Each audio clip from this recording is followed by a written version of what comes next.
Un phoque dodu perdait sa peau extérieure. Au fur et à mesure que la peau se détachait lentement, une femme d'une beauté incomparable apparut. En un rien de temps, elle avait perdu toute sa peau, ayant tout juste perdu sa couche extérieure. Elle s'adaptait encore à sa nouvelle forme. Elle ne savait pas qu'un homme, célibataire depuis 30 ans, se glissait discrètement dans l'eau. Il profita de sa distraction et prit sa peau de phoque. La légende raconte que celui qui prend la peau d'un phoque peut lui faire tout ce qu'il veut. Quand elle ouvrit les yeux et vit l'homme devant elle, elle ne ressentit aucune panique, peut-être attirée par son apparence séduisante. Elle le suivit immédiatement jusqu'à l'île. Les villageois, voyant cette femme apparaître de nulle part, furent complètement stupéfaits. Pourtant, l'extraordinaire grâce qu'elle dégageait les faisait encore chuchoter entre eux. Bientôt, la femme donna naissance à son premier enfant. Elle demanda à l'homme de fabriquer un berceau pour leur enfant à naître, incrusté de perles et de coquillages. Chaque fois que le nourrisson pleurait, la femme le plaçait dans le berceau, puis le poussait vers la mer, attaché par une corde. Les vagues qui venaient lécher la coque créaient des ondulations comme une berceuse, et leur enfant cessait bientôt de pleurer. De nombreuses années passèrent, et le couple eut de nombreux enfants. Pourtant, la tristesse persistait sur le visage de la femme, son regard se tournant souvent vers la mer, observant les phoques et les volées d'oiseaux au loin. Malgré cela, elle ne pouvait pas rejoindre ses compagnons. Jusqu'à cet après-midi-là,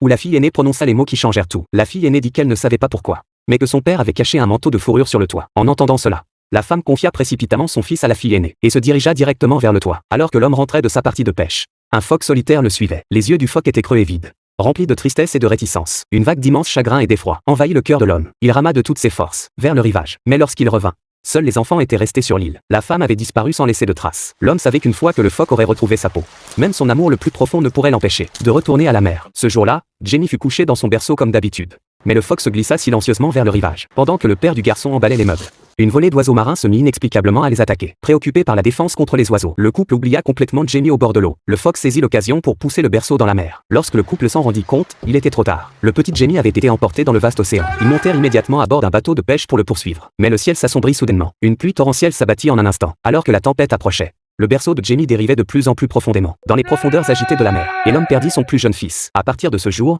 l'homme décida d'emmener sa famille loin de ce lieu de tristesse. Mais en ville, l'homme était accaparé par la lutte pour joindre les deux bouts, ce qui ne lui laissait pas le temps de s'occuper de Fiona. Elle fut donc envoyée vivre chez ses grands-parents. Son grand-père lui dit qu'il valait mieux ne pas parler de Jamie. Chaque fois qu'elle pensait au pauvre Jamie, si petit lorsqu'il fut emporté par la mer, sa grand-mère pleurait sans pouvoir se contrôler. Ils s'installèrent donc sur l'île en face de leur ancienne maison. Chaque fois qu'elle pensait à Jamie, elle regardait la mer. Un jour, la jeune fille accompagna son grand-père pour pêcher dans l'océan. Après de nombreuses années, ils mirent à nouveau les pieds sur l'île de leur passé. Lorsque Fiona entra dans le vieux cottage, elle découvrit un endroit où tout avait changé. La poussière recouvrait chaque recoin de la pièce, qui était manifestement abandonnée depuis de nombreuses années. Pourtant, elle y découvrit un tas d'algues fraîches et un morceau de bois qui couvait encore. Des coquillages et des couverts soigneusement disposés sur la table indiquaient clairement que quelqu'un avait récemment habité les lieux. Alors qu'elle s'apprêtait à attendre son grand-père sur la plage, elle aperçut soudain un garçon aux fesses nues qui jouait au loin. Fiona le reconnut immédiatement, c'était Jamie. N'ayant jamais vu âme qui vive, Jamie se mit à courir frénétiquement dès qu'il l'aperçut. Lorsque Fiona atteignit le rivage, le petit Jamie avait déjà grimpé dans le berceau et s'était éloigné une fois de plus.